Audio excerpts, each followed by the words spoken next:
What's happening, everybody? It is Sunday night. Time for another episode of Selling Past Your Expiration Date, Being Thrifty Over 50. I'm Jay.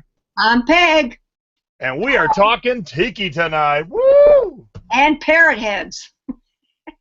Ay, my mother. And it's a tribute to my uncle tonight, and so my mother is picking up his torch and running with it full speed. Fact, the shirt I have on tonight belonged to my brother. This was one of his Buffett shirts. It's a nice camp shirt. I'm sure I could get a nice buck out of it, but this one won't leave my house, and I'll hand it down to Jay. So, we don't really plan out the shows too far in advance. It's just when something strikes my fancy, and I think we could teach on it, based on it. And I thought my uncle was into a lot of things, and at first I had this envision of kind of a tribute show to him. He passed away a few years ago of cancer. But then I thought very specifically he was a huge Jimmy Buffett fan, and there is a great, great difference between Jimmy Buffett Tiki and vintage classic Tiki. For sure. And so we thought we would show you the difference. Both are good things to buy and sell, but you have to market it to the right clientele, like with anything. But this one's very specific, because what's in a Buffett fan's house will not be in a classic person's house, and sometimes vice versa. I'm a mixture. I like it all. Yeah, as you can see. I hope I put a smile on somebody's face tonight. It is crazy. That's your mom. Yep. All right, so let's let me give you a brief history of Tiki, just so we can catch those of you up who are still like, what is Tiki? Oh my gosh. Huh? All right, so sit down in your chair, relax, lean back, grab your cocktail. Yeah, I got my water. Cheers. So it is 1934, and a man by the name of Ernest Raymond Beaumont Gant decides he's going to open up a very specific restaurant with a bar in it. And he changes his name to Don the Beachcomber. By the way, I'm doing this very quick. This is going to be the quick and dirty version. So I know there's some purists who might listen to this later. I don't give a shit about the exact history. I'm just giving the overall view. All right? So there's my disclaimer. So he changed his name to Don the Beachcomber, and he opened Don the Beachcombers in Hollywood. And it was a smashing success. And that is where the Tiki craze was born. And I'm going to show some pictures in a minute so you guys can get a feel for who the grandfathers of the craze is. And then in the 40s, all our GIs were coming home from the war, and a lot of them spent a lot of time in the South Pacific. So they wanted to see more hula maidens and Polynesian women. And so it went from Tiki bars and restaurants to Tiki bowling alleys, Tiki apartment buildings, Tiki everything. Everything. And then, like a lot of things, disco killed it. So we're going to go right to 1978, and the birth of disco killed many, many things, and Tiki was one of them. Tiki was over. And then around the same era is when Buffett started, and then Buffett got really big in the 80s, and then the classic Tiki revival was born in the late 90s and has been going on ever since. All right? So I'm so glad it's back. Yeah. So that's your quick lesson, all right? So I'm going to share with you some pictures I have all prepped, just so you can get an idea of who and what we are talking about. So let me do a little screen share on my secondary computer there we go. Okay, here we go. There we go. So this is Don the Beachcomber at, I think, his Hollywood restaurant. He ended up having restaurants all over the country and in Hawaii. But Don fancied himself a collector. He was more a safari kind of guy. That's the kind of the dress and hat he would wear. So that is Don the Beachcomber. And then Trader Vic on the other end, which I'm sure most of you know the name Trader Vic. Trader Vic was a little bit different than Don. Vic wore a suit, a bow tie. And they were very big competitors. They both claimed to have invented the Mai Tai. I'm pretty sure it was Vic. But he went for a more elegant feel to his places, whereas Don's was way more kind of, if you've ever seen my house, way more haphazard and just stuff hanging everywhere. So kind of like Fridays before it was Fridays, but all cool stuff like that. And then in the mix, let's see, I'll pause on this picture. Let's see if any of our older, because we have a lot of older viewers. If you can name either person in this picture, I'll be very impressed. So I'm going to pause for a minute because the man in this picture was the third biggest player in the game in terms of birthing the movement back in the 40s. So let's see if any of our older viewers know who the. Now, she is way more famous than he is, but they were the early Brangelina. They were the power couple. Is that a good way to say it, Ma? Oh yeah, definitely. For Yeah. sure. Yeah. All right, so let's see if anybody can tell me who these two are. Oh, Sarah got it. You got it right off the bat? Mm-hmm. That is Lana Turner, and she married Steve Crane, and Steve Crane owned the Luau in Beverly Hills, and the Luau was just, he took what Vic and Dom were doing and put it to a whole new level. So here's the Luau in Beverly Hills. Yeah, nice shot. And the Luau in Beverly Hills, that was the place to be. So if this was 2016, TMZ would be camped outside the Luau. That's where every celebrity went, and it was the place to be. All right. So, okay, yeah. So that is the beginning of Tiki. So that's where it was. Those three put restaurants together, and they made it look amazing. They filled it with all these artifacts of Polynesia, and Polynesia starts in Hawaii and goes down all the way to New Zealand, and there's different kinds of tikis. But what's amazing, and what some of you probably don't understand, or maybe most of you, because I hear this quite often, the tiki movement is very much a mainland thing. Has nothing to do with Hawaii. Really doesn't. It doesn't. Not at all. It's called Polynesian pop. And Polynesian pop is all a mainland-made thing. Yeah, you go to Hawaii, they wouldn't even know what you were talking about, really. Oh, somebody's from where Steve Crane was from. So I think that's Indiana, if I'm not mistaken. Freight station said Steve Crane came from our town. So I think that's Indiana or Illinois, but it's right there. I'm pretty sure. Well, that's cool. You know, go ahead. Go ahead, Ma. Well, I was going to say, if you watch a lot of your movies from the 50s and early 60s, you will see many. One that comes to mind is the movie The Apartment with Shirley MacLaine and Jack Lemmon. There's a few different scenes in that particular movie where they, go into a bar, and the bar is a tiki bar. The stuff's hanging all over, the bamboo, the whole 9 yards. From Here to Eternity, another movie, of course, taking place in Hawaii, supposedly, and you see a lot of tiki and Hawaiian stuff there. So a lot of your movies from that era really keyed in on the bamboo furniture and, the Hawaiian shirts, that kind of thing. So that they did a lot of it, too. And if you remember Goodfellas, when Joe Pesci's going apeshit going, am I funny? That's in a tiki bar. Yep, that's right. And then all the way to nowadays, if you watch The Big Bang Theory, the end of last season, they're at a tiki bar holding one of the Frankie's tiki mugs. So, it never ends. The fascination with tiki bar never ends. So we're going to show you a bunch of stuff today that you should be looking for that will make you money, and we'll show you the difference. Now, I'm going to show you a few more pictures before we show some live examples. Okay. And this is what's mistakenly thought of as a tiki bar. A thatched roof over a bar in Florida, although called a tiki bar, is not truly a tiki bar. Now, Mom and I have both drank and dined at this awesome Holiday Isle tiki bar in the middle of the Keys in Isla Morada, but when we're talking real tiki bars, this isn't one. This is what we call Florida tiki bar. This is definitely a Jimmy Buffett tiki bar. Yes. But fun. But fun. Oh, yes. They're still fun. This is Tiki Tea. It is pretty much ground zero for tiki bars in LA, and it's been there since 1961. Ray Buin, who opened it, worked for Don the Beachcomber, and then ventured out on his own.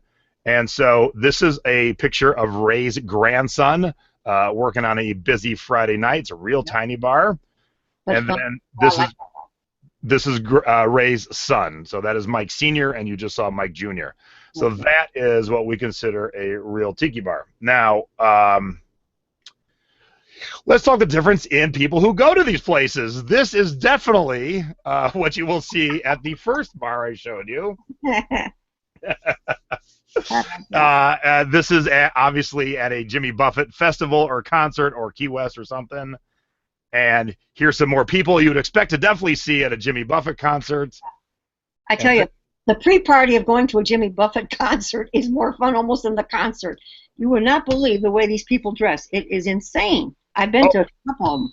And I want to address real quick in the chat, Sabrina said, we just had a tiki bar open in Bakersfield. Yes, you did, and that is a real tiki bar. Now, why does somebody want to open one in Bakersfield is beyond me, but a lot of friends have already went. It's very cool. I can't wait to get there. So, yes, the new tiki bar in Bakersfield is a real tiki bar. All right, so this is Jimmy Buffett fans.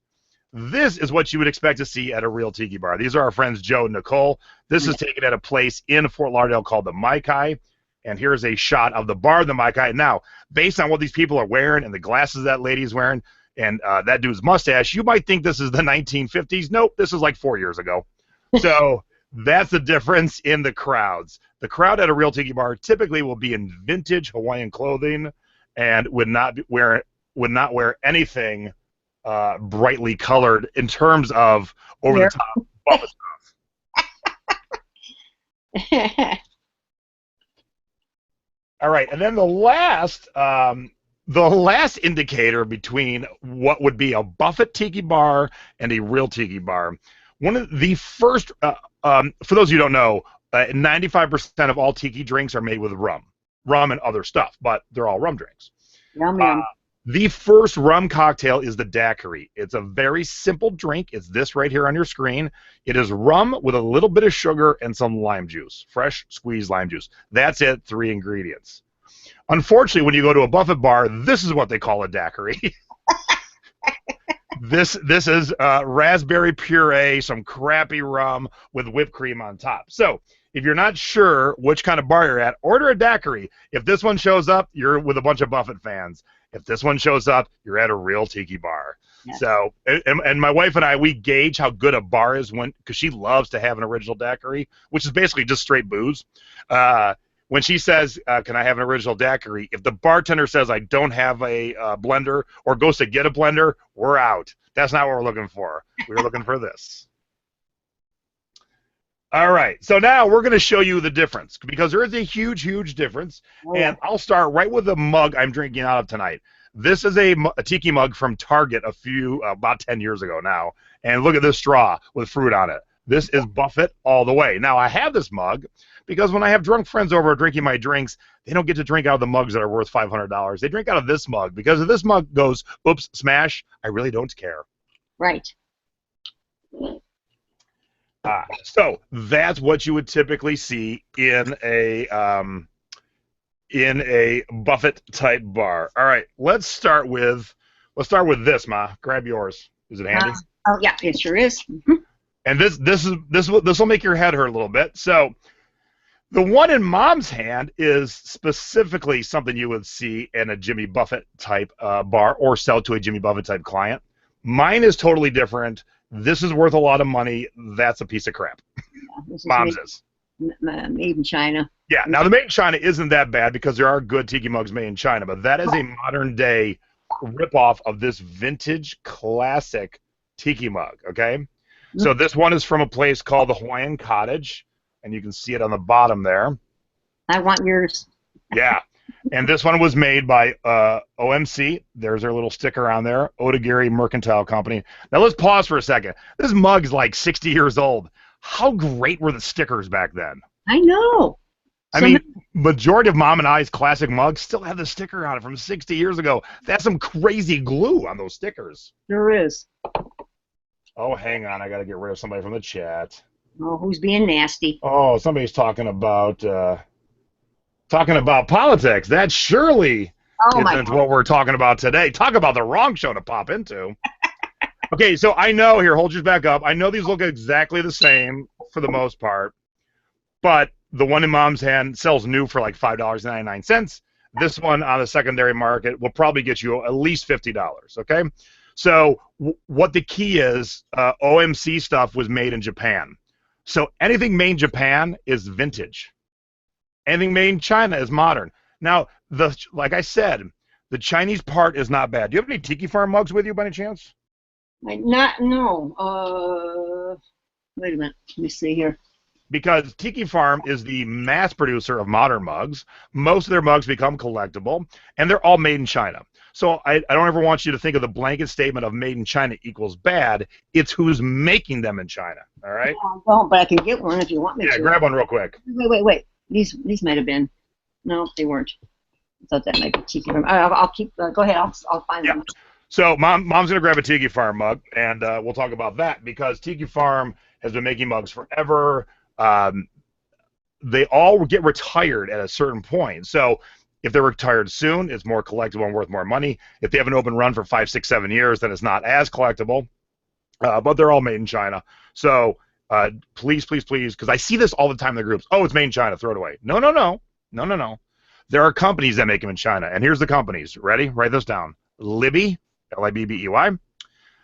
Dynasty Wholesaler, which on the bottom it'll say DW. Actually, it looks like this. There'll be a DW and then a number. And KC is another one. Those are all crappy makers. Now, my mom has 1,000 mugs all over her house, and she's gone for an hour. So those are the ones that you don't want. And I know my mom has a Tiki Farm mug like 5 feet from her office. I saw it earlier today. Mom, come back, Mom. Coming. Too many mugs. Okay, what do you need to see? The bottom? Well, show. What would you grab? That was from my friend Wes's business. It's no longer there in Costa Mesa. Right. And yep. So Tiki Farm is what you're looking for. So if you find any Tiki Farms, and that it doesn't matter who you're selling it to, any Tiki Farms will be a good pickup. You know, if the price is right. This was by Drew with Tiki Farm. Can you see that? Yeah, but that's an older one because that was made in Mexico. Oh, okay. Yep. So now they're all made in China. Okay, so that is the first example. We're going to show you the difference. Now, the way to market moms and anything, when I say moms, we're talking about the parrot here, anything towards the Buffett crowd. You're going to sell it. You're going to sell it to the luau crowd. You can't use Buffett because he's very protective of his name. He'll sue you, but he does not own the name Parrot Head. And for those of you who don't know, my mom is being a Parrot Head right now. A Parrot Head is a Jimmy Buffett fan and follower. Kind of like the Grateful Dead has Dead Heads, Buffett has Parrot Heads, but he does not own the name Parrot Head. So I would definitely market it towards Parrot Head. Luau, backyard luau party, those are things you're looking for. When you're selling this one, it's all about where it came from and who made it. Right. The fact that it's a parrot's okay, but everything else is what's important. You know, if you're selling his clothing, that's a different story because, you know, his brand name is there. If you're doing a Jimmy Buffett T-shirt or a Caribbean Soul T-shirt or, you know, anything with his name already on the logo, on the label, you can use that in your title. Yep, good tip. All right. So, to piggyback on the Buffett crowd is the Tommy Bahama Tiki stuff. Now, I wear a lot of Tommy. So let me tell you where I'm at, because as you can see, Mom's full-on Parrot Head. I'm very much a vintage collector. I don't have hardly any Buffett stuff in my house, although I do like Buffett. I have seen him in concert. But I like a lot of the old and a lot of the new that is geared towards collectors. So that's where I'm at. And let me tell you, since it's a tribute to my uncle, let me show a picture of my uncle at a Buffett concert with my mother and their other sister, my Aunt Patty. And I'll tell you a little story. So here they are in all their glory. Oh, yeah, having a ball. And so I went to a Buffett concert with my uncle many, many years ago, and it was raining, and it was a summertime concert, outdoors. It was raining, and so it was a nice warm rain. It was just a perfect night to be drunk and party, and we were at an outdoor venue on the lawn. Well, I had to go pee-pee, and the line of the woods was closer than the bathroom, so I went to pee in the woods while Stacy was standing guard, and I slipped and fell on a rock and cut my hand open and had to go get stitches. So I disappeared for like half the concert. And so when I finally showed back up, my uncle and the rest of our friends were like, what in the hell happened? And I explained it to him, and then from that moment on, every time we went to a concert, no matter the concert, when I had to go to the bathroom or had to go get a beer or whatever, my uncle always said, you want someone to go with you? And I never heard the end of it because I spent money to spend half my concert in the infirmary. Yeah, well, what are you going to do? Yeah. All right, so to go along with the Buffett crowd is the Tommy Bahama crowd. And Tommy Bahama sells tiki mugs that do end up becoming collectible, but we will show you the difference between a traditional tiki collector and a Tommy Bahama Buffett fan. So Mom loves the Tommy mug. She has a whole bunch of them. Yeah, I love them. I really do. Do you want me to show mine? Yeah, please. Okay. All right. Yeah, let's see. Let's start. Relax. Of course, that's kind of his logo, relax. But I fell in love with these. They only made them a few years. They don't make this kind anymore. And this one is dated 2007. And do you remember what they were new? They were not cheap. They were $25. Yeah. Now we've had people in the thrifting board find them at the thrift store. They're still very collectible, but I don't have any in my collection. No. And since Mom rides the fence on both sides, she has like, I don't know, 6 or 7, right? Yeah, I do. Yeah. So you were definitely not marketing that mug to a vintage collector. It is definitely being marketed to the Tommy Bahama / Jimmy Buffett collector, which typically is one and the same person. Now, to show you the difference, this is somewhat like Mom's. It's a hula girl, very crudely done. But this is a very rare mug, the kind that we call crypto mugs. Mugs that people no one has in their collections. Does any of them exist? We see pictures of these old mugs and old menus and stuff. I happen to have one. This mug by itself is worth... All right, so let's play a little game. Yeah. Mom's mug is worth, probably $40 to $50 on eBay. Probably now. Yeah. So she paid $25. Now, this is probably 1940s, maybe 50s. So let's give a guess of what you think this one's worth. I'll look at the chat here for a second. This is actually a Trader Vic's mug, and a Samoan fog cutter came in it, I'm pretty sure. Samoan fog cutter is a drink, and it's oddly one of the non-rum drinks. So a fog cutter is a gin drink. So I see 1,000, 600, 365, 600, 1,500, 1,200. All right, there's only a couple mugs in the $1,000 range. This isn't one of them, but this is one of the good ones. This is, and look, think about if you're thrifting. Here, show your girl, Mom. Oh. Show your girl. See how nice the girl is? Yeah. Okay, you would probably be drawn to that because it is well more done. This is way more crude. Where am I turning? There we go. This one is worth anywhere from $500 to $700. So you all did pretty good. You're all in that range. So if you haven't looked for Tiki yet and you're seeing my $700 mug, you should start looking.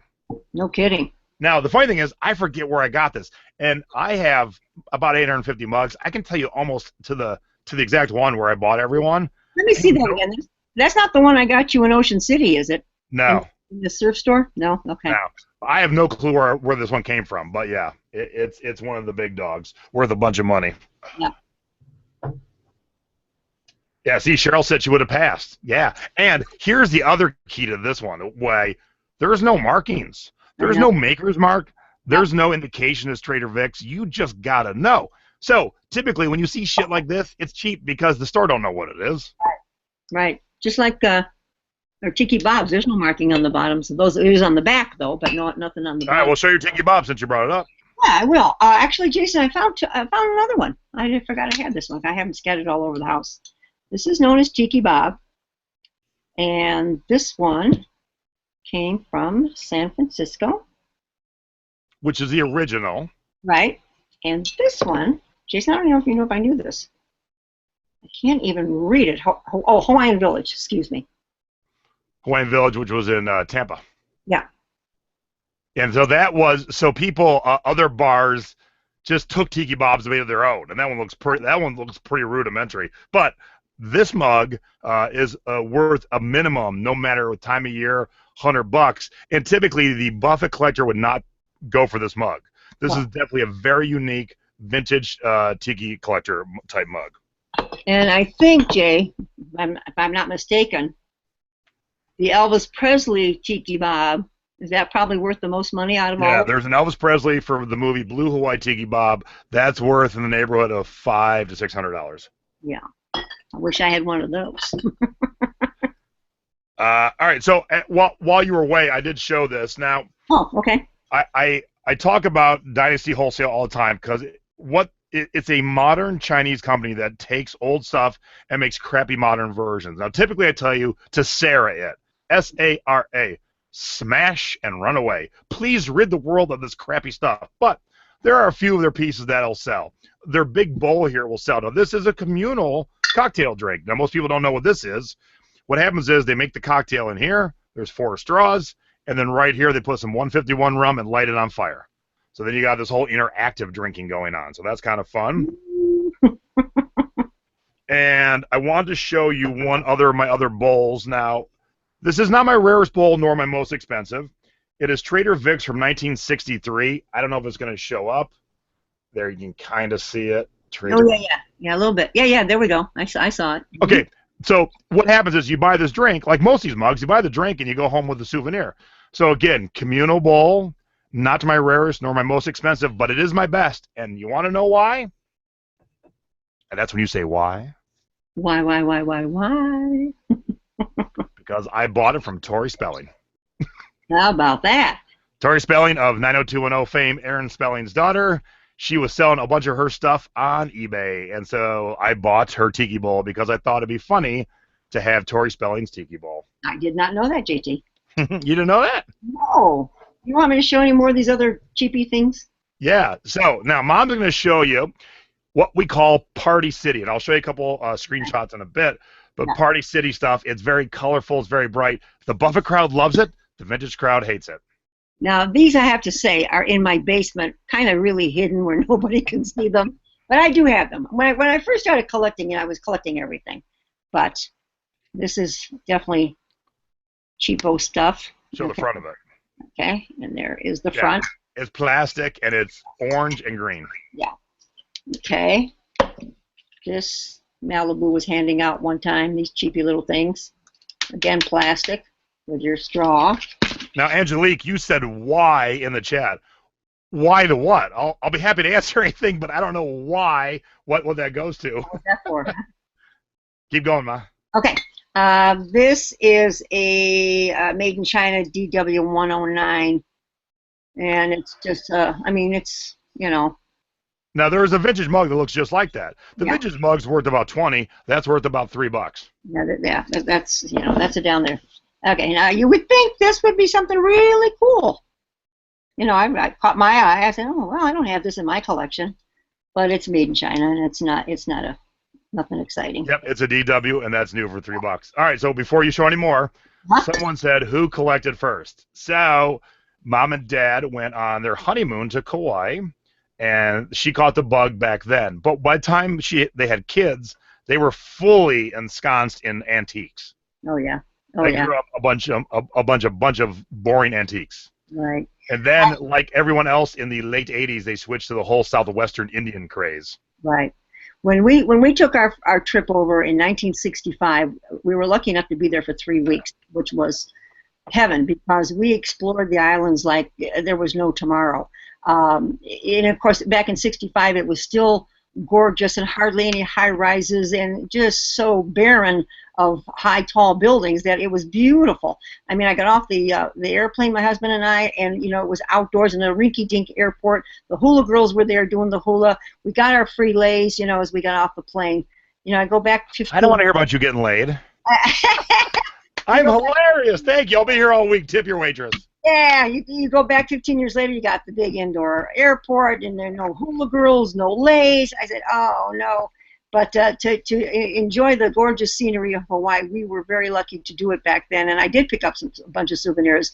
And like the one hotel we stayed at in Kauai, the night at the hotel was $15, And Jason and Stacy were wonderful enough to take us back to that same place. And two years ago, Jason? 3 years? Yeah, when they took us on a beautiful trip back to Kauai and found it for us and took us there, and I actually saw the room where we stayed and everything. It was a great trip. I'm a good son. Yes, you are. So I don't want to jump ahead real quick, but somebody said, do tiki mugs ever have handles? Let's see. Here, I got 2 right here, and we'll talk about these in a second. There's a handle. I don't think I brought any in. And there's a handle. So yeah, sometimes. All right. So, but getting back to how we got into this. In the October of 2000, Stacy, my wife, gets transferred to Long Beach. I get to escape Cleveland before my 30th winter. I go to Long Beach, California. We're there for about 6 months. I'm looking around our Cleveland decor, just the stuff we brought with us, and went, geez, we're living on a lagoon next to the beach in Belmont Shore. I said, we got to change. She goes, what do we want to do? I said, let's do tiki, Hawaiian, beachy, piratey. And that's what we did. And we got into the whole scene. And so we started collecting. And Mom and Dad would go out thrifting, and anything tiki they'd find, they send to me.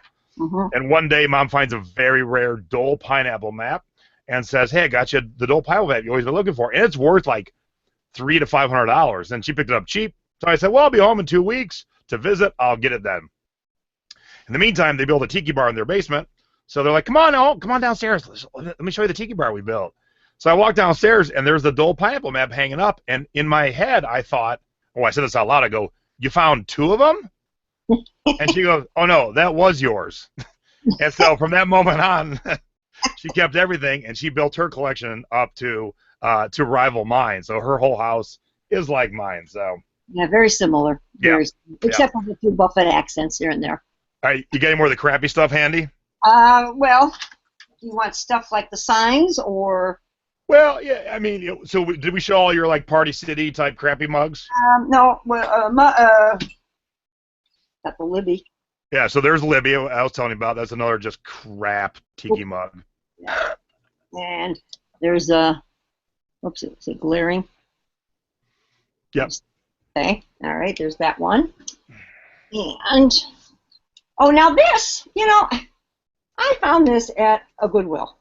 Okay, oops, there it is. So it's bring it down a bit. It's a volcano, erupting volcano type tiki mug. Yeah, and it's pretty cool. It's called Fishbone's Raw Bar and Restaurant, Sunset Grill, and this was located in South Carolina.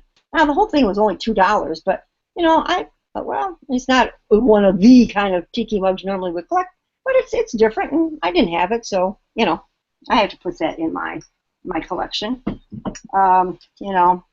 This kind of stuff. Yeah, that is very Buffett. The land shark. All right, so for those of you who don't know, you're like, why is Peggy showing me 2 beer glasses? It's right. Because Buffett owns Land Shark. Land shark beer, yes. Do you have that picture, Jace, that I sent you of the surfboard? Did you send me this? I don't think you ever sent it to me. Yeah, I got 2. Oh, they didn't. They said delivered. I got the tiki and the parrot. Oh, shoot! I did a whole bunch after that. Well, You did? I did. Let me scroll back. Nope, I got the Frankenbox of Dad. So Oh, boo. Okay. that's all right. I got some examples. Yeah, that kind of stuff. Yeah, who knows what this means? Back it up, because your lower third's blocking it. Any parrot heads out there for this one?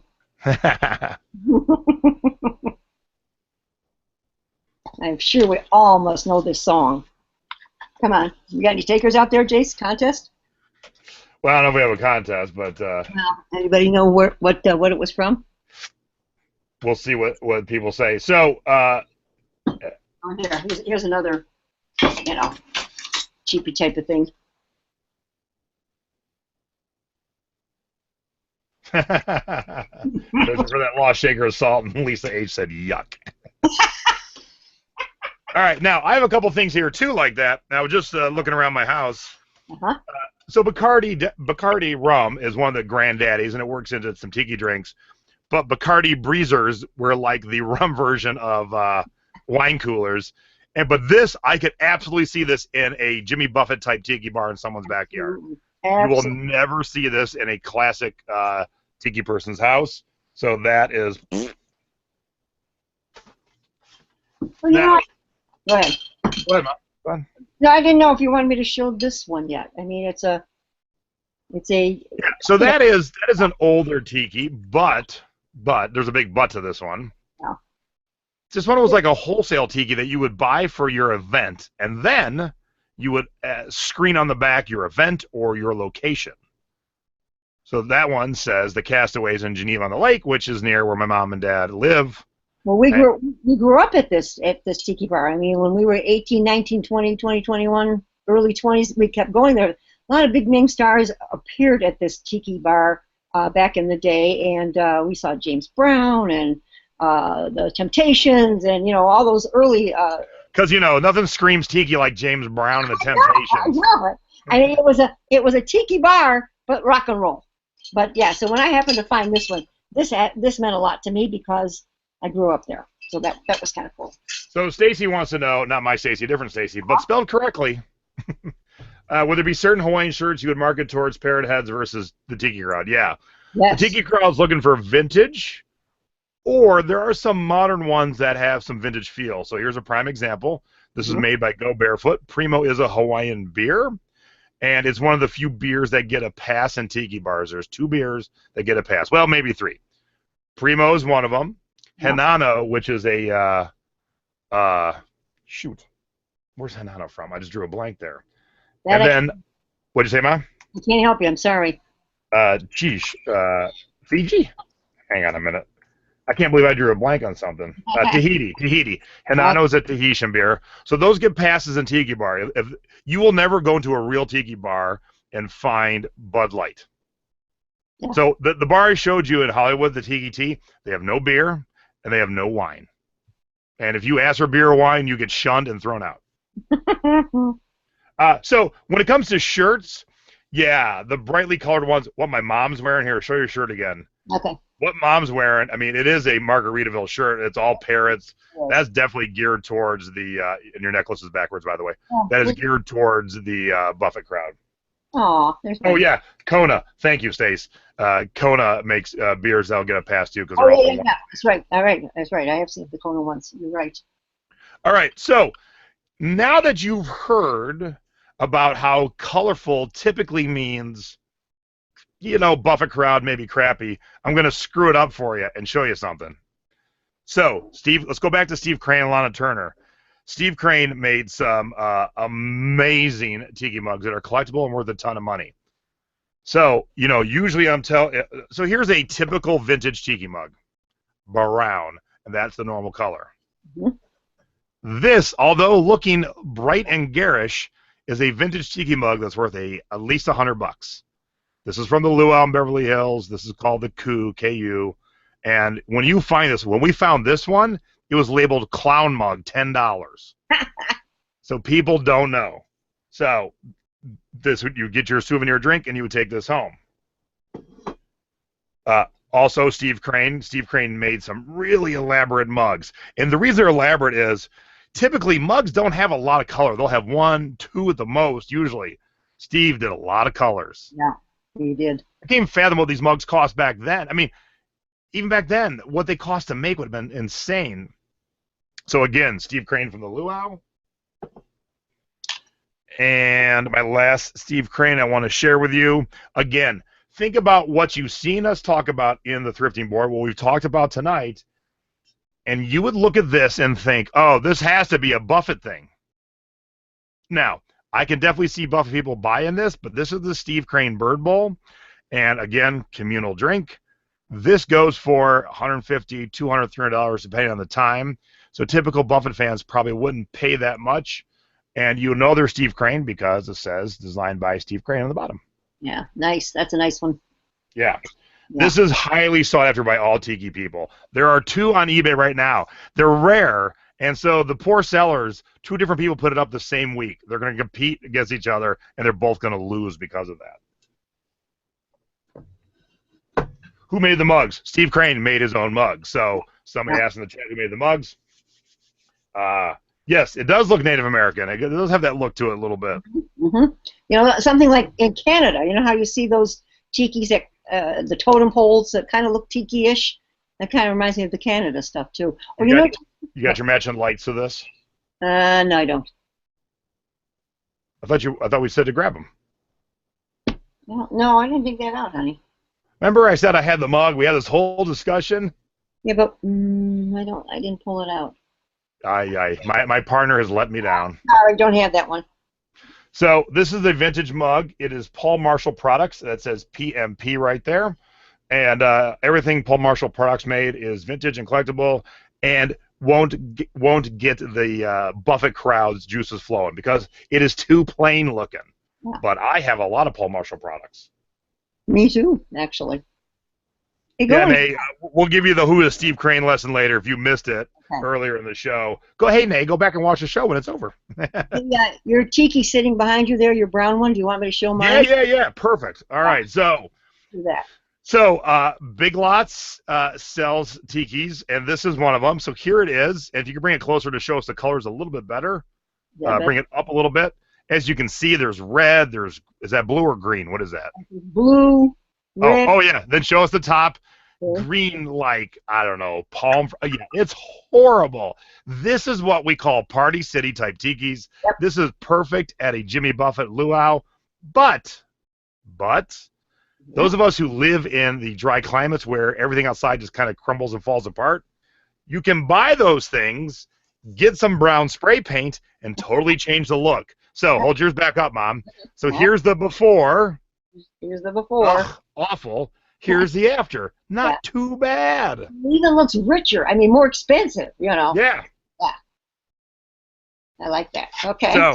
So that's how you fix because look, the stuff that sits outside my house, it's going to disintegrate because of the weather here, because it is so dry.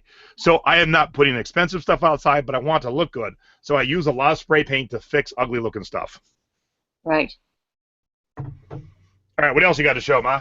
Well, let's talk about this.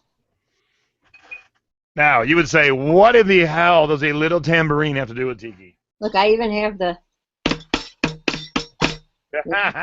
I have that, the whole thing together. And I found this all. Can you see that, or is there too much glare? Yep. Okay. Castaway's Wreck Bar. Yeah. Okay. Down in Florida, it was the bar called the Castaway, and they had the Wreck Bar, and it was quite a famous place because also a lot of performers from my era of the 50s and 60s performed there as well. But that was when I made a trip with my girlfriend down to Miami, and we happened to stay at that hotel, not knowing that it would be a place that I would be finding things to collect afterwards. But yeah, the Wreck Bar at the Castaways, another collectible tiki. That was Miami. There was a Wreck Bar in Lauderdale too. It's still there, but it's not the Castaways anymore. But I have a good friend who is a mermaid for a living. Her name is Marina, and here is the Wreck Bar in Fort Lauderdale currently with my friend Marina, the mermaid, swimming at it. So the pool sits behind the bar. Fridays and Saturday nights, there's a whole mermaid show going on. Yeah. But those collectibles come from the Wreck Bar, and that's something that a Buffett fan wouldn't know, but a deep, deep classic Tiki fan would know. And so, yes, I also have a tambourine in my bar because I know where it came from. Okay, now I'm going to show them something that a lot of Buffett fans would like to own. And if you find this is a good bolo. All right, JT, here it is. Now, how many, oops, back that up so you can see the whole thing. Yeah, you go a little farther back. You get it? Who knows this parrot before we say anything else? Okay. Who knows this? Who are you? Who knows this parrot? I need to turn them around. Oops, wait a minute. Okay. Anyone in the chat familiar with this parrot? Because this parrot you should be keeping your eyes open for. Yeah, this is definitely one. Shoot, I don't think. Boy, nobody's commenting, so I'm guessing. We got 115 live. Yeah, I don't. Yeah, my batteries aren't working. Here's the remote. Does that help anybody out? Yes, he does talk. So at least asking, does he talk? Yes. He does. And what are these selling for, Jace? Should we tell them yet? Well, how old is that? About 10 years now? About 10 years now, yes. So that was just a novelty. I think it was like $50 new, maybe. Yeah, I found mine at a garage sale for $10. So that parrot is very much sought after, especially by Buffett fans. Mm-hmm. If you have two things, there's two things that go with it that you never find with it. The remote, which Mom just showed, and you've got to have this. Polly wants a cracker. A cracker. So nowadays, that parrot sells in the neighborhood of $200, $150. Yep. Yep. I mean, I'm not getting rid of him yet. But when I'm hurting for money, I'll stick him up. But I did not know he was going to be so valuable at the time. That I did not know. Okay. Jason, do you want me to show the Pink Panther stuff or no? Sure.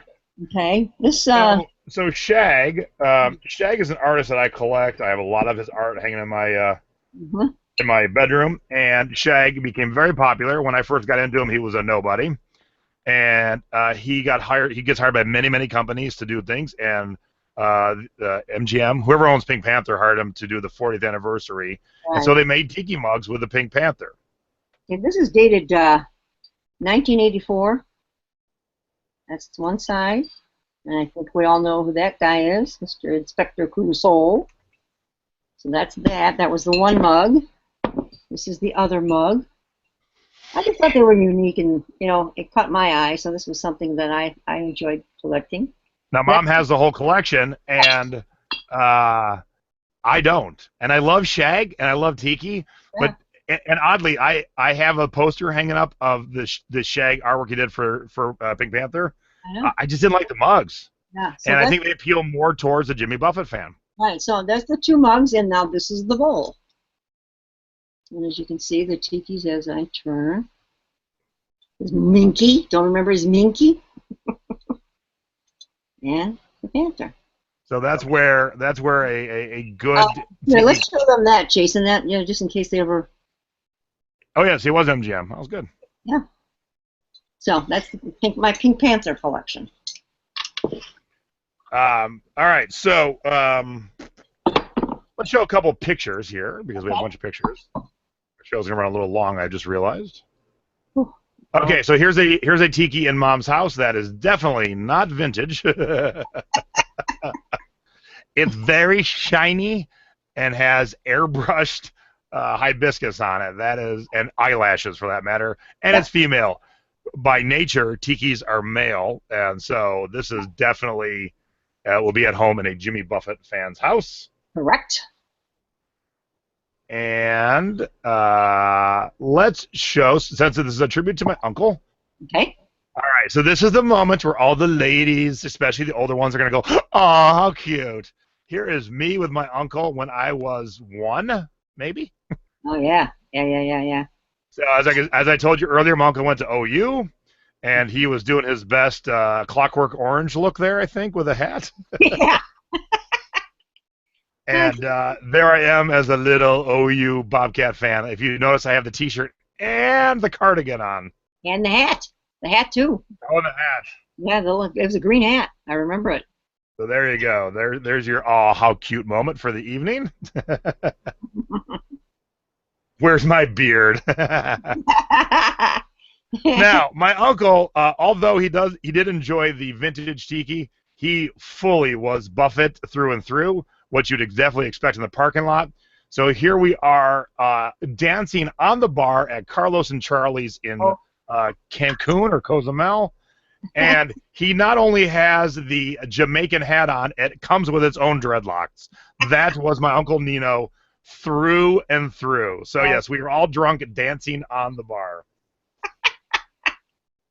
Actually, you guys, I walked in on that. I'm sober as a judge, and they're all flying high, but I didn't take long to get joined in. We had yeah. And same cruise, I think. We went on a few cruises together, but my dad and I and my uncle also enjoyed Jack Daniels, and we saw this Jack Daniels. And there's my uncle again wearing a Jamaican shirt. This is a Bob Marley shirt. Yeah, reggae. Because he loved Bob Marley. Because reggae definitely works its way into the Buffett crowd. It does not. It does not at all. Look, if a vintage Tiki fan walks into a Tiki bar and they're playing reggae, we turn around and leave. Right. That's not what we expect. Wow. Oh, Gail says I hang with the wrong crowd. If nothing else, I grew up in very much having a good time. I grew up in a been party people all our lives. And Jason, you know very well. And then hanging on my mom's wall is this. Come back here. Is this parrot? And although you will find, and definitely because of the Disneyland Tiki Room at Disneyland, you'll definitely find parrot stuff in tiki bars. I have a few things, but this is definitely way more Buffett parrot type thing. Right. You know, speaking of Disneyland, for those of you who do not know, Disney World and Disneyland both have a fabulous tiki bar called Trader Sam's, and they have some very collectible tiki mugs at their bars. And I hope to be picking one up here in about 2 weeks called the Nautilus. And they are gorgeous. They're not cheap, but they're gorgeous. And so if you are a tiki collector, Jason and I pretty much have all of those, don't we? Oh, yeah. Yeah, yeah. So they're beautiful. So if you are taking a trip to Disney, and if you think you want to start your collection, that's a good place to start. But you're going to spend a little money. All right, Matt, you got more mugs to share? I do. I've got a couple of my Holy Grails. Well, now these are Holy Grails in terms of vintage tiki collectors. Correct. This one I know we've talked about before on one of the shows. Whoops, sorry. I'll just a quick run review. This was something that we found at a flea market, laying on the floor, kind of tucked under a table. What did we pay for them, Jason? $1 or $2? Yeah. Yeah. It's the South Pacific keg of rum. Now, there's no marking on the bottom of this one. You know, so this is one of those rare mugs that is a very rare find. Now look how plain it is compared to the elaborate things we've shown you. Here, I'll come back to me for a second. Very elaborate. Whoops. Very elaborate. Now look at this one, but this is one of the rarest in both our collections, and that's a $600, $700, $800 mug right there. And my son can kiss me for that, giving that to him. Yeah. Now, this is my other find, and Jason thinks there might be one other out there, but we're not too sure. It's not a real fancy mug, but it's Bob Lee's Islander. That was a restaurant tiki bar in, is it Boston? Yep, Boston. Yeah, Boston. And I paid a whole $1.26 for this at an antique mall. They just didn't, of course, know what they had. It was marked $2 and something, but they had a big sale going that day, and I paid $1.26 for it. And Jace, what do we think of value on this, honey? Oh, and I've never seen one, but you know that's up in the $300-$400 range for sure. Yeah, and see, and again, no marking on the bottom, but this one I have under glass actually in my collection, so that's a good one. And this I found in my backyard. And so if any of you not literally, not like buried in the ground. No, I know I have to drive to it, but it's really close. This was at a restore, Habitat for Humanity. If you have any in your area, they get a lot of donations from all over the place. They have an auction every week, and this started out at a $15 auction, and I don't know, Jason, was it $100 to $200 on this? Oh yeah. Yeah. So I have one of those too. Yeah, so I like that one a lot. What else? Oh, did you want to show? We talked about that. Oops. Yeah, so this is an Avon bottle. It's one of those rare Avon bottles that actually might be worth a damn. Mm-hmm. This was from the It's a Small World collection, and This is the Polynesian small kid. In A Small World, it was little kids from all over the world, and this is the Polynesian version. And if you can find her with a lei, because the lei always disappears. Yes, and I have seen them without the lei. They're not worth as much money because of the lei. Yeah. And, but seeing that without knowing, you might think, that's probably more of a Buffett thing, and that's more of a classic thing. I've got one up for sale now, still in the box, so that's kind of neat. You had me get these little ones out. Yeah, those are more crappy modern day stuff that you would see at a Buffett type fan, and these are horrible.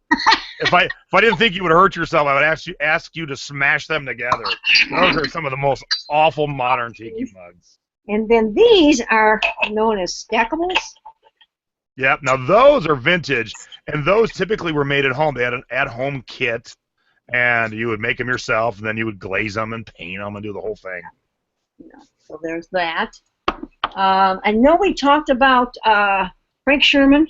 We talked about it in a past episode. Yeah, that is definitely something you would find in a classic collection, not a Buffett collection. Right. Because it's too dark. Very much so. And like I say, he's black coral. Always somewhere on his design, there's something in white. Always in his works. Okay. I think That's it, Jason. Now there's Okay. Mom hat here, honey. So I got Yeah. a few more things I want to share here. So the modern mug maker that I love, that I collect the most, is Monk Tiki, MUNKTIKI. And if you saw my tease of my Facebook Live or my Periscope earlier, I talked about a severed zombie hand. So here it is. This is actually a mug. But what's cool is they engineered it so it would stand this way, and it'll stand this way when you're not drinking out of it. So you would never look at this and think tiki, but it fits into a tiki bar. Now, they make traditional tiki mugs, too. This is very traditional tiki. It's a nice big mug, big drink. But, man, they really go for whimsical and crazy. This is an awesome octopus. But the one everyone should get a good kick out of, they made a liver. Oh, my God. I don't think I knew that. It's called the bad liver, and my liver must be punished and filled with rum. Oh, they're talking about handles. Here's this one. Yep, now that's made by a tiki mug manufacturer. It's not a tiki mug. It's actually an airplane to remote control aircraft, like the kind you would fly as a hobby. This is by Daga, D-A-G-A of Hawaii. Can you see that? Yep. Is that better? Yeah, there we go. And then one last thing I'm going to show, and then we're going to try and wrap up here in a little bit. Okay. All right, so we talked about colorful being Buffett and not so colorful being vintage, but there are places where that changes. So Quan was a company that made a lot of gift-type tiki mugs back in the day. They're collectible today, but they definitely made some of them very colorful. This is very vintage, collectible, and colorful. It's not really geared towards the Buffett crowd, but based on what we tell you, you would think maybe it is. Here's a normal Quan mug. Brown, very traditional looking. Now the cool thing, and then it had the nice design on the back. The cool thing about this mug is they had an at-home version. I like to collect people who made them at home back in the 70s. I like to collect those. So here's two versions of this brown mug. Someone made a red version, and it was probably two people because it says M and M on the bottom. And this is really nicely done. Good job. Although this is nicely done, holy cow. It's like pastel Easter colors. Ooh, scary. And that one was done by Aaron and Jar in 1974.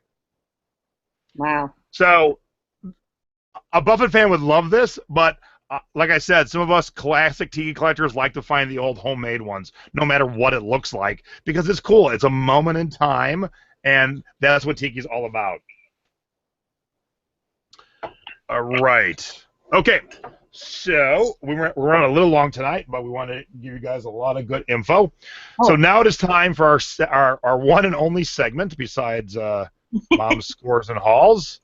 It is time for Mama's Boy. Whoops. What'd you find?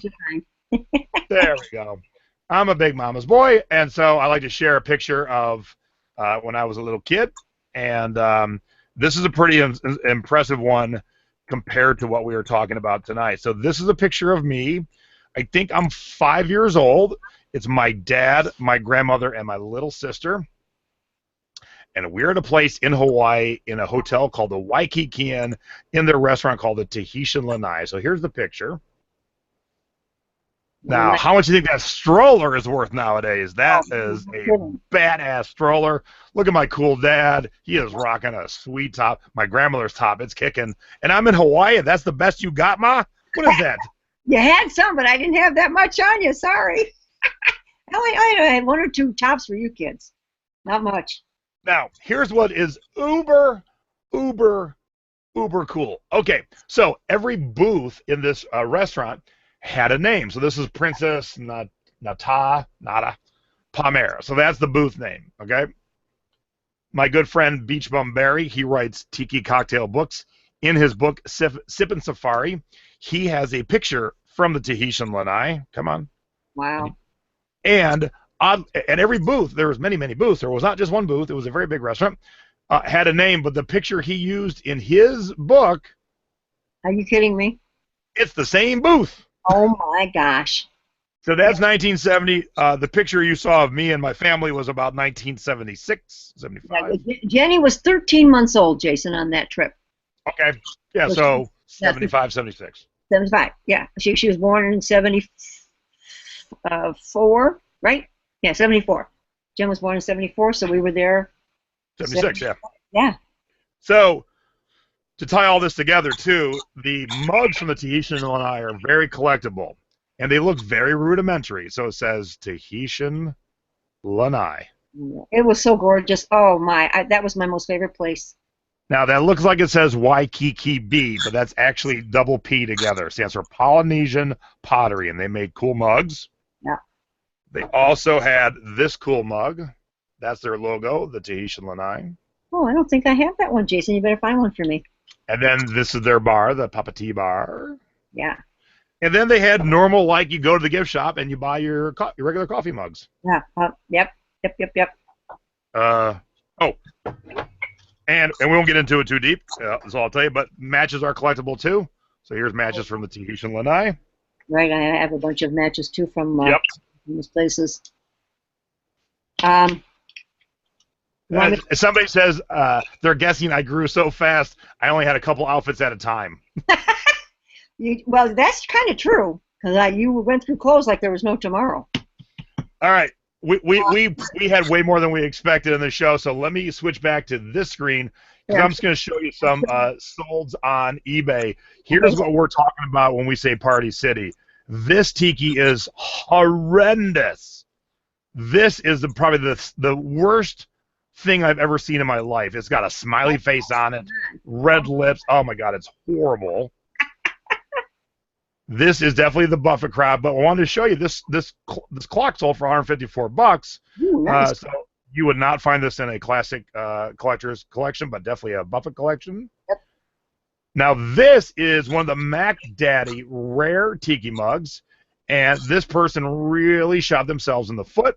Oh yeah. It's from the island, the Stockton Islander. The mug is called the Bumate. They did not know that because they didn't do the research. And here is their three pictures. One set as side view, the bottom view, and the top view. They don't even have a full view of the mug. This mug is worth minimum $300. Wow. But because they didn't do their research, they did not get their money. Wow. Okay, so here is a modern DW where I tell you to smash and run away. This one sold for $10. Here is the vintage version they ripped off, and this one sold for $140. Yeah.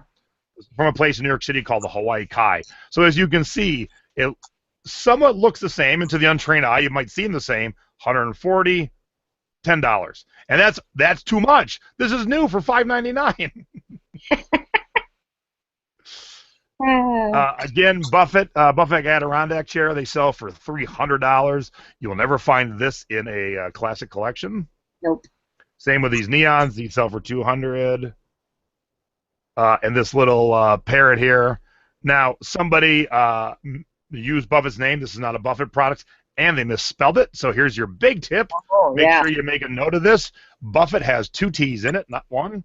And so if you are going to sell something Buffett, if it's very specific a Buffett thing, double F, double T, everybody. Double F, double T. And these are official Buffett signs that are all his different songs. One Particular Harbor, Margaritaville, Saint Somewhere. And then here's a Landshark boogie board, sold for $107. Yeah, his stuff. Some of his stuff goes for good money. I mean, if you can pick it up cheap at a flea market, garage sale, whatever, I mean, you'll make money on his products. Yeah, so Parrot Head Club, this is the metal sign sold for $35.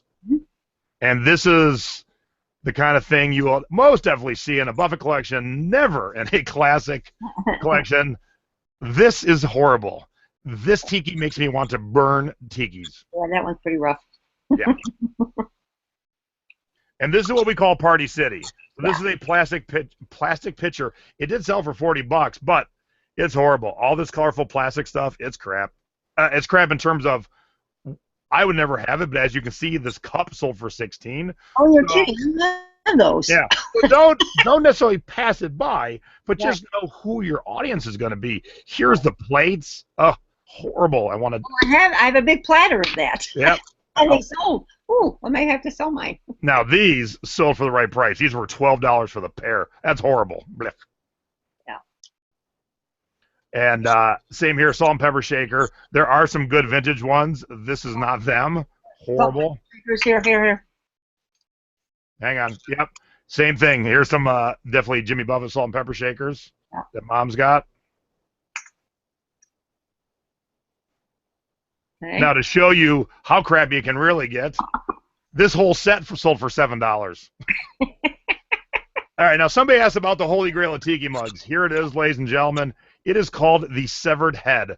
That's what the severed zombie hand was paying homage to.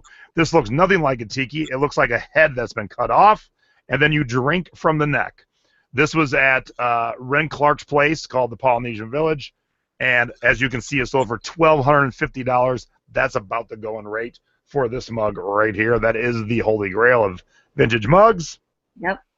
There was a tiki bar back in the day, and not like classic back in the day, but like 20 years ago back in the day, called Tiki in Washington, D.C. Here is presidential tiki mugs. You got Jimmy Carter, FDR, Lincoln, Nixon, and these are very expensive because the bar didn't last too long.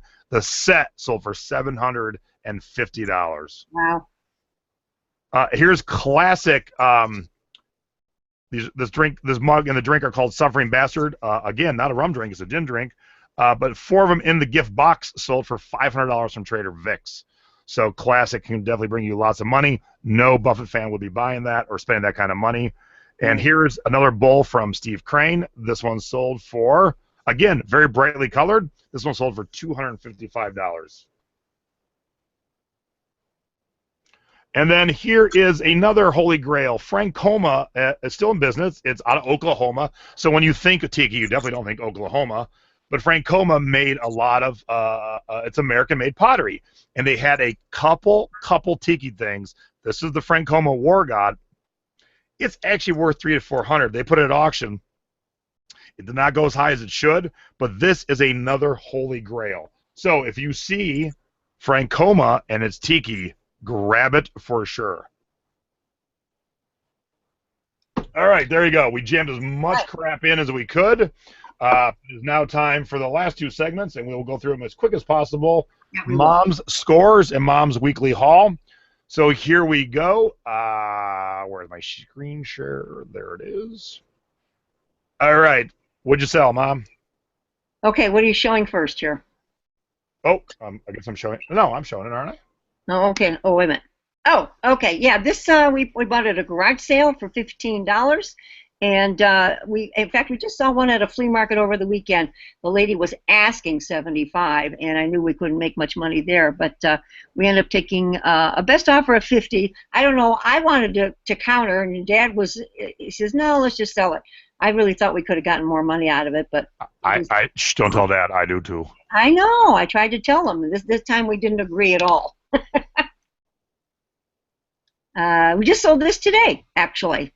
As you can see, it's a Kodak Koda slide table viewer. So to view your slides, one at a time. So if you find anything vintage, we have done very well with vintage items like that. Even old 8mm movie projectors. I mean, stuff from that era still sells pretty well, and we always make sure it's in working condition.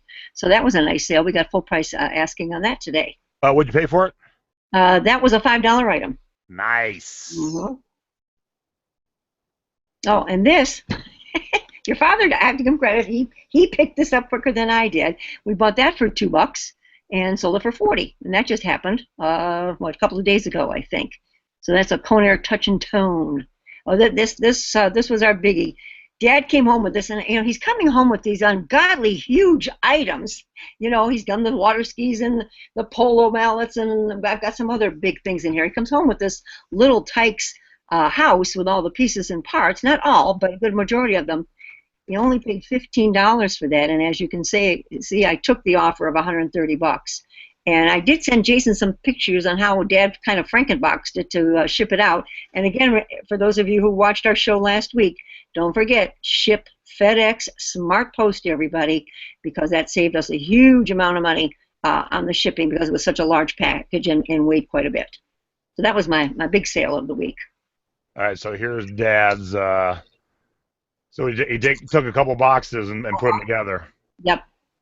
So, He did. and this is a pretty good looking Frankenbox. So usually Frankenboxes are a little scary, hence the term Franken. But that looks pretty good. It looks like a real box. Yeah, I mean, But if you see right across the top there, you can tell where the one box ended and the other box. Yeah, he did a good job on that Right one. there is where two boxes are meeting together right there. Right. So yeah. So now, it was kind of a slow week up until the last few days. All of a sudden, boom, boom, boom, we started to, have things go. So that was nice, especially to finish off with a big one like we did there. Do you want me to go into haul? In a sec. So I want to share two more things. One about my uncle, one about my grandmother. So my uncle was also my godfather, and we ended up being two peas in a pod. Well, I have a great father, but my father was not as interested in music and musicals as my uncle was, and so we did a lot of stuff together. And so he passed away a couple of years ago, and he went to OU. And he loved watching TV, and so he never got to see me on Thrift Hunters. But what was eerie, and this will give you a little goosebumps, the first day of filming Thrift Hunters, and we didn't know what we were doing. We had never filmed a TV show, so we were all thumbs, just wandering around the store going, what should we do? Our whole TV crew had never thrifted, so they were kind of like, what are you doing in the thrift store? So we were leafing through the T-shirts, because I sell a lot of T-shirts, and I'm in Las Vegas. And the last two T-shirts were OU T-shirts. How about it was that? so crazy. It was like my Uncle Nee saying, hello. I'm here. I'm looking over your shoulder. That's for darn sure. Yep. Yep. So I miss my uncle greatly, and I think about him every day, but he instilled my love of concerts into me. He threw me on the back of his Honda Goldwing, or did he have a Harley back then? I think it was a Honda. And we went to Charlie Daniels. I was 10 years old. And he snuck me down to the 10th row. So at my first concert when I was a little kid, I learned how to sneak into better seats than I was actually sitting in. And I've been hooked ever since. So from 1980 to last night I was at a concert. I've seen about 2,000 concerts thanks to him. And Ohio State. OU is Ohio. No, not Ohio State. Ohio University. Bobcats, Athens, Ohio. Yeah. And if you ever saw the movie My Cousin Vinny where he says, identical. Those two are identical. Jason and his uncle. Oh, and we both have tiny ankles. Yep. Two peas in a pod. No doubt about it, honey. Yep. And then little thing from my grandmother. So my grandmother, who you saw in that picture earlier, for my 7th birthday, she met someone famous and sent me an autographed picture. Now, picture 1977, young boy, the height of Star Wars. Star Wars was everything. I'd seen it 4 times in the theater already. I was 6 years old when it came out. I just turned 7 on December 30th, 1977, and I had every Star Wars toy. And although I love my grandmother, she didn't send the best gifts ever. A lot of socks, a lot of PJs, and when you're a kid, that sucks. So she sent me this autographed picture, and I'm like, who is this old guy? Now, luckily, for whatever reason, I kept it all these years. Oh, goodness. And my grandparents, what year did they retire to Hawaii? Well, they didn't really retire, but oh gosh, Jason, I don't even know what year that was. Oh, so, yeah, I don't know. 72? Yeah, probably somewhere. All right. So my grandparents left Cleveland and winter behind, went to Hawaii. And so my grandmother was flying back to the mainland one day, sitting next to Jack Lord from Hawaii Five-0, amongst other things.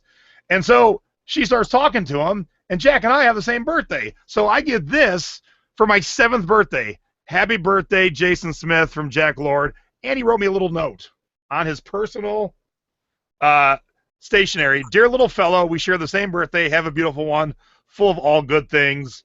And aloha from Hawaii, Jack Lord. And it says, Jack Lord, Hawaii Five-0. So who would have thought? So when I'm 7 years old wanting Star Wars toys, this sucked. How's it looking now? It looks awesome now. For sure. One great thing came out of all that. All right, we are way over our hour, but Mom, show us your good quick haul. All right, real quick, I stopped at this garage sale. This woman had a bunch of these Disney. Let me get myself up here. Figurines for sale, and she had $5 a piece on them, and I figured even that was cheap. Just to give you an idea. So that's Aristocats. Jungle Book. Oh, these are cool. Oh, I think Ceramic, huh? yes, ceramic. $5? My gosh. $5, 101 Dalmatians. Now, they all have their original box and styrofoam packing and the certificates, okay? Yeah. Okay. Robin Hood. You can find deals at garage sales. I don't care. I know. I mean, look at this. Okay, that one. 8 total. Dumbo. Wow, and Dumbo's ears aren't even broke. That's amazing. Wow. They're all in mint condition. Fox and the Hound. Fox and the Hound. Oh, this is awesome. No, wait. I have to show you this one. Oh, it's so heavy. Where are you going? No, I'm sorry. It's a music box of Jungle Book. No, Lion King. The Snow Globe, what I said, and music box combination. And Lion King. Yeah. So, 8 pieces, so that would have been $40. I talked her into $25 for everything. Oh my gosh. So, you know, and I've done some quick research. Anywhere from $30 to $60 to $70 each. You know, each. So that's going to be a doozy. This was a quick 50 cents, brand new, never worn. Hard rock from Lisbon, polo. That's cool. Yeah. Far flung places definitely are okay. And a Jimmy Buffett for $1. I mean, I just couldn't pass up a Jimmy Buffett for $1. Hang on, bring it back here. It wasn't focusing. Let me see it again. Sorry. Slow down. Let me look at the YouTube feed. Here's that label. Okay. Hold it there for a sec. And you mean Tommy Bahama? What did I say? Jimmy Buffett. Oh, sorry, folks. Yeah, I'm trying to. That's called the senior moment. Yeah, that's a big senior moment. You call Lion King Jungle Book and Tommy Bahama Jimmy Buffett. You're making me rush. That's why. Oh. Okay. It's good for our senior viewers. Yeah, it happens to all of you. All right, we should all know this designer. Is that Jimmy Buffett?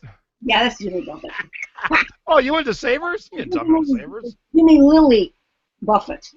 Lily Buffett. Lily Pulitzer, whatever the heck you there was a funny response in the chat. Peg, you're going to get arrested for stealing shit from garage sales. I'm a wheeler dealer. I always try. Always.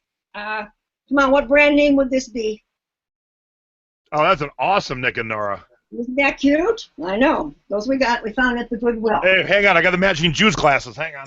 All right. Here, look. I mean, just so happen to have these juice glasses on my desk. They look just like that top. That top. Oh, that's cool. Oh, look how pretty those are. Yeah, that's that top exactly. Okay. In case, if anybody is watching, I need some help that knows about dolls, specifically Ginny dolls. She's got to mark Ginny dolls. I don't know for sure. The one says F&B on it. They were $1.50 each. But with that, F&B is a very bad term. I know. Well, that's what it is. I don't think it's what it means, but yeah. But with F&B. Yeah, with the dolls came all the clothes, all these clothes. You know, which there's the money. I mean, my God. So she had, as you can see, she had it marked $30 for the clothes and $1.50 each for the dolls. I got $15 for the clothes and the $2 for the dolls. Oh my gosh! I know. And the clothes in here are phenomenal. Well, Jason, I saved one just to specifically. Oh, wait. Does everybody remember? These are still selling, by the way. What happened? Oh, really? Here? Yes, they are. I looked them up. I wasn't going to buy it, but who remembers what this mug was from? Anybody out there watching us? That was a great show, and it got ruined by the second season. Yes, it did. The first season. Season was incredible. But it only cost me 25 cents, and I could at least get $10. Some of I was gonna say, even if it was down to $10, I'd pick it up for a quarter. I know. It still has that recognizability. In case anybody doesn't know, that was from the miniseries True Detective with Matthew McConaughey and Woody Harrelson. And yeah, but if you watch it, season 1's awesome. Season 2 was like I don't know what was going on. Oh, it was terrible. Mom hated it. Okay, I picked this up because she was only $2. She's a 1974 Christmas Barbie. Wow, that's a hell of a dress. Yeah, she's not in the box, but the ones in the boxes are selling for very good money, $150. Is her hair red? No, no, it's blonde. Oh, it's part of the dress, but it's $2 with the stand too, huh? That's with the stand. And by the way, the Ginny dolls came with the stand too. So that I should be able to get 25 to 40 somewhere in there. Now, getting back to Tiki, just a tad. I bought this for 5 cents. This is a. I put my hand in it. Will that What's help? the point of selling something for just a nickel? I know. I couldn't leave it there for a nickel. Anything, Don Ho. Don Ho is a big Hawaiian performer. Everyone should know Tiny Bubbles, maybe even Nadine. Yeah, But he performed in Hawaii forever, and so his stuff definitely works into vintage collections. I have Don Ho glasses because that's just part of the heritage.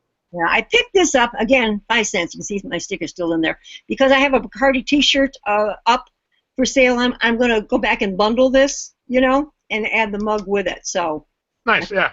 Yeah, because the shirt hasn't sold, so I thought, well, let's get that. George says I'm moving to Ohio. Yeah, and this was a slow week actually for us. All right, this is my holy grail find for me for this past week. How's that, Jace? Whoa. I don't know if you know out there, everybody, but Panthers are the big thing at the moment. So wait a minute, it's got a plug. You don't have it all lit up for us and ready to go? No, it does light up. Yes, we hear. Let's see it. Come on. I will. Kick your office lights off and turn that sucker. Is that the last thing? That's the last thing. All right, let's end with that because that is awesome. Yeah, those Panthers, and this one on the rock I've never seen, but those Panthers are hot right now. That is one hell of a bolo. Those Panthers are. I was shopping for this in the rain. Hold on, I'll go turn off the light. And at this flea market, he had $18 on it, and I got him. The lowest I could get him down to was 15. That was it. It's so dark now, but it'll be awesome. Woo, wait. All right, let's get him turned on. Okay. Oh yeah. Wait. There we go. How's yep. that? Now, have you found that exact one on eBay? No, I have not found this exact one. But the black one's in. There's a couple other colors, but I have not found this exact one yet. This is a beauty. I mean, it's got the old plug and everything. Oh, I saw it. Yeah. And and the tip for selling lamps like that: make sure you do what we're doing right now. No one, and I mean no one, turns a lamp on and the lights off and then takes a picture of it when they sell lamps. Dad already took pictures, and he did it with the light on in darkness. Yeah, and you got to have the light on because you need to see all the detail. But even if it doesn't show a ton with the light off, it shows it in action and working. I'm thinking, I don't know, Jason. I'm going to push for around $100 and see what happens. Real quick, how many? When you say a slow garage sale week, how many garage sales did you go to? Oh, we only hit about 15. 15, and you've ever been to Rogers Flea Market in Rogers, Ohio? Yes, I have, and you've got to get there very early. It's about an hour and a half away from us. They have one section that is strictly the kind of flea market stuff that we want to look for. The other booths and everything are all new and modern stuff. They're junk. But there is one section that is strictly people that bring in their carloads of stuff and sell it. And it's pretty. It has been decent. Have not gotten down there this year because it is an hour and a half drive for us. If anyone tunes in right now, they're going to be like, what the heck is going on? Why am I hearing my echo? So, do you hear me twice? Nope. Okay. Nope, all right, good. so let's wrap up. This was my uncle's hat. Aw, that's cute, honey. And we'll do a little housekeeping here. So here's the deal. Next week, if you watch my other show, what I do with Nadine, Thrifty Business, there's no Thrifty Business this week because we're preparing for our big show the following week. So the following week is the big eBay event in Las Vegas, which my mom is coming to, Nadine's coming to, a ton of people are coming to. And so I got a house to get ready because I got a house full of people staying here. And so no Thrifty Business this week. And I'm not sure when we're going to do the next Sell and Pass Your Expiration date. If I can figure out a way to do a fun one when Mom gets here next Saturday, I will. Yeah. So maybe next week we won't have any show. But we can do something Sunday night, maybe. Well, Nay flies in Sunday night, so that's why I got to look at all the times and everyone's flights and who's going where. But we'll try and do something. But it would be fun, obviously, if Mom and I could do something together. So if you don't see any new show from either side this week, just know why. We're getting ready. And then the big eBay event next week, and the big show, Thrifty Business with J&A, episode 25 of season 2. It's our season finale. Just the season finale. We're not going anywhere, but we always do 25 run seasons. But we're doing it from Rebar. Rebar is the newest, coolest bar in Vegas. Everything's for sale in the bar because it's also an antique store, including the stool you're sitting in. So we're going to be live from there with a big live studio audience. We're going to drink, we're going to do our show, we're going to have fun, and we're going to buy some stuff. Woohoo! Can't wait. I'm so anxious to see this place. So it's going to be a blast. And Nadine doesn't know Don Ho, so we got to teach her Don Ho too. Okay. Nadine, you'll appreciate this. Even one of the Golden Girls segments goes into a fabulous tiki bar. You probably have seen it, but it's just unbelievable how tiki-fied they made it. It was really outstanding. So when you watch your favorite Golden Girls like I do, you'll see it sometime. All right, I'll mute you for a second. Because everyone's hearing an echo. Okay, so real quick, I'll summarize. I'm sorry, I didn't realize everybody was hearing an echo. Sorry about that. So, Thrifty Business with J&A, not on this week, and probably some past their expiration date, not on this coming week. But both Nadine and my mom will be in Vegas next week for eBay Open event, and next week from Wednesday will be Thrifty Business with J&A live from Rebar, and then Mom and I will fit something in. If we just do it from the desk like Monday morning, we'll fit something in. We'll do something, and it'll be awesome. So thank you, everyone, for tuning in. Please do me a favor. Hit the like button right down there, and subscribe over here. I would like to crush past 5,000 subscribers. I'm there, so please do that. And if you're watching after the fact, thank you very much for watching. Leave a little note down here. What'd you like? What you didn't like? What do you want to know about? I see there's replies already coming up, so cool. Thank you very much. We have 108 viewers, so thank you, everyone, for tuning in on a Sunday night. And thank you, Mom. Let me bring you off hold here for a second. Okay. Any last words? No, just thank everybody so much for watching. We sure hope you're having as much fun as I'm having. This new adventure in my life has just been a blast, and I thank Jason so much for including Mom in this, because this is a lot of fun, and I hope we're helping all you sellers out there. And I can't wait to see some of you in Vegas. Looking forward to it. So for selling past your expiration date, I'm Jay. I'm Peg. And we're JPEG, and we're on. Bye.